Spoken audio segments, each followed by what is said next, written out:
আজ আমি বেগুন দিয়ে একটা রেসিপি তৈরি করছি, সেটা হলো বেগুন মাখানো।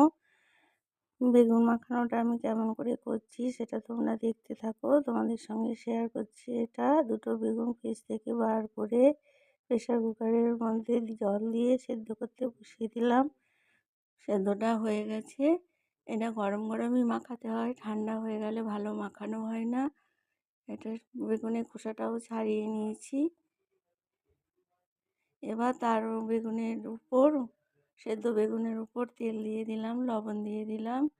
এবার পেঁয়াজ কুচি, আদা কুচি, কাঁচা লঙ্কা কুচি আর ধনেপাতা কুচি দিয়ে এটাকে ভালো করে মাখিয়ে নিচ্ছি। এটা রুটি, লুচি, ভাত দিয়ে সব কিছু দিয়েই ভালো লাগে। তোমাদের যদি এই ভিডিওটা ভালো লাগে, বেগুন মাখানোর ভিডিওটা, তাহলে তোমরা লাইক, কমেন্ট, শেয়ার করবে। হলো না খুব সুন্দর?